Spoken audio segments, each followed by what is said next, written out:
I've decided to have a go with precious metal clay, which is a clay. It's silver, it comes in clay form, and you can fire it like you do normal clay to make silver jewellery. It's scary to start working with a new medium, but also exciting to be making some new art. I don't want to take any classes. I'm avoiding taking classes. I've used precious metal clay in the past, and I made this pendant actually, a little pendant. My long-term goal is to make some professional looking jewellery. I know that it will take time, and I think I can do this.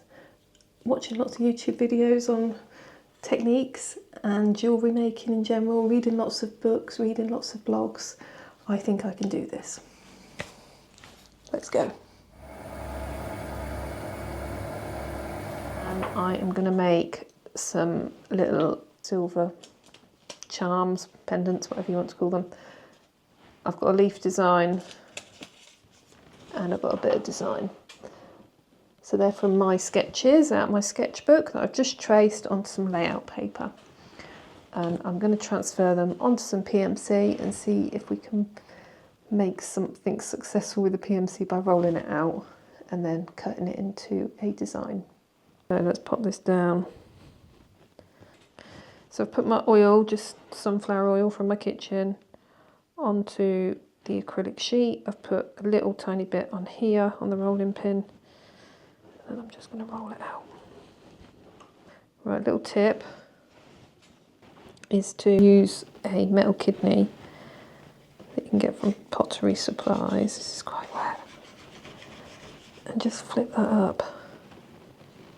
I think it's still a bit too wet. Hold on, I'm just going to dry it a bit more. Okay. Seems a bit harder again. Take 999. Flatten on said acrylic sheet, which is lightly oiled. Use a bit more oil. A bit more oil on my roller.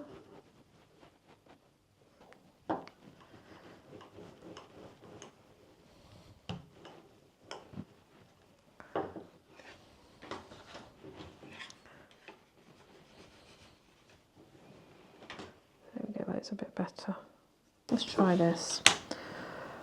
Let's use a very simple design to start. So I've got my little leaf design. Pop that on my piece of metal clay. I am going to use, I've got these scribing tools, and I've also got a pin. I think the pin will be good for cutting out, so I'm going to use the scribey tool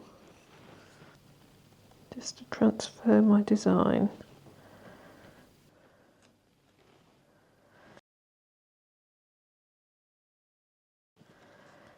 Can see it,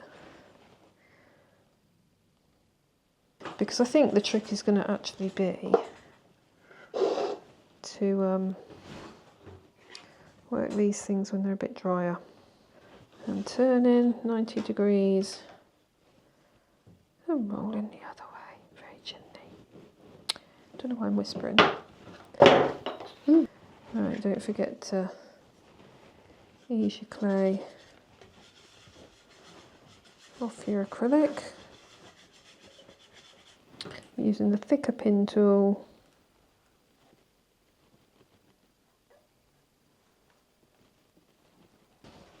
Got a very faint line for my design. And let's start the wings.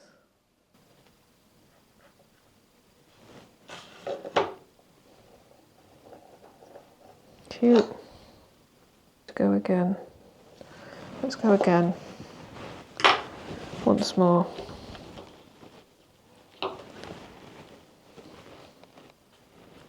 So I'm literally just dabbing my finger into the slip pot to moisten the clay and recondition it between each roll.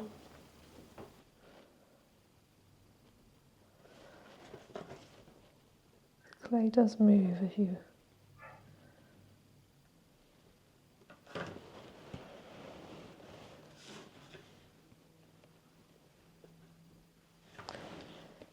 there we go. We have another little bird.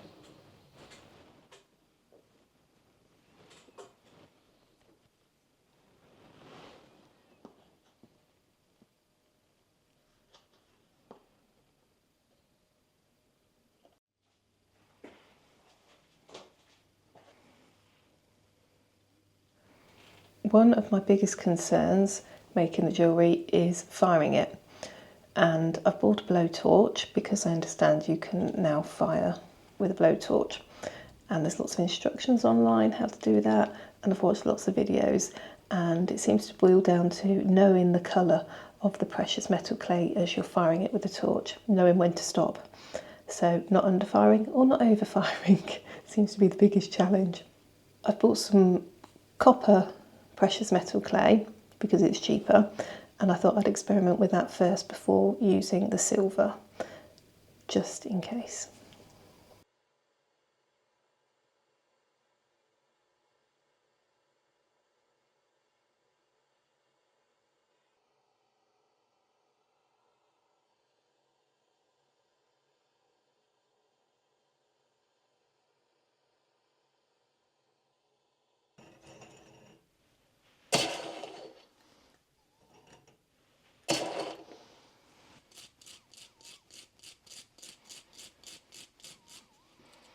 I think it's failed.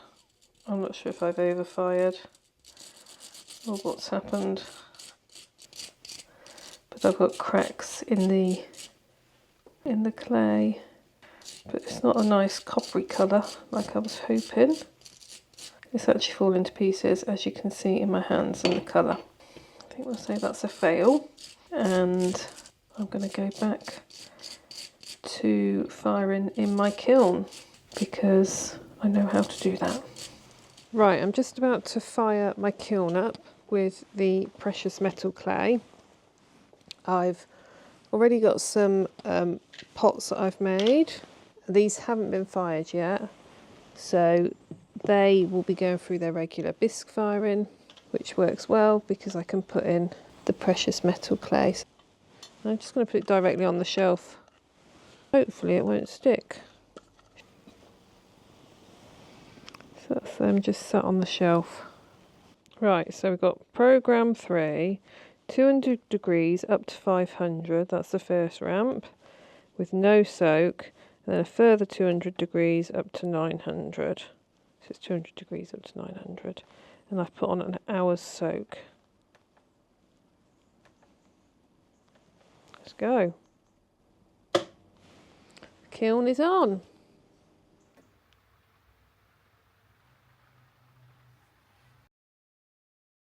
Now that the silver clay has come out of the kiln, I put it into some pickle, which is a common jewellery cleaner. I've only done a small batch of it, and I don't have a slow cooker because you're meant to keep it at 50 degrees for it to work effectively.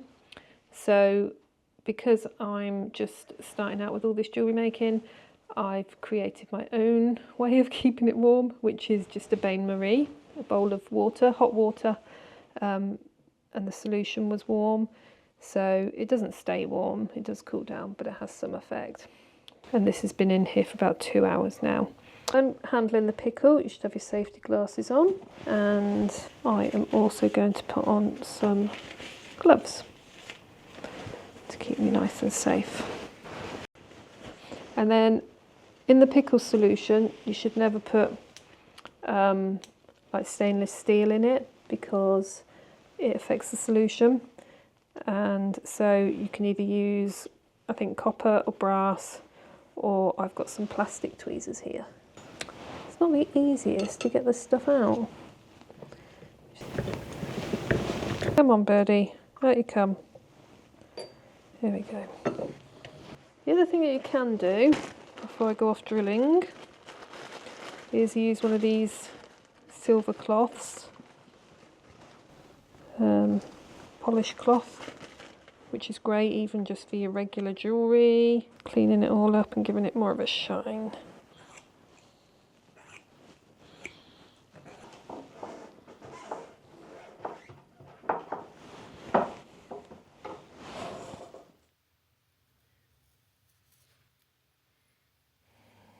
After firing in my regular pottery kiln, I've had some success with the silver clay, and I've made that little birdie.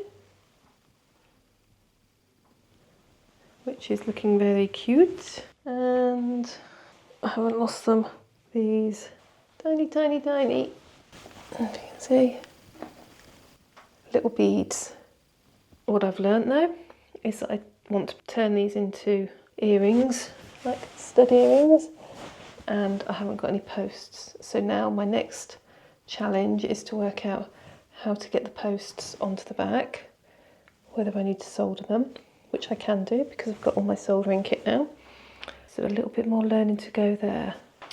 Another learning curve with the pendant was that I hadn't put the hole in when it was in the clay state, so I had to drill it afterwards.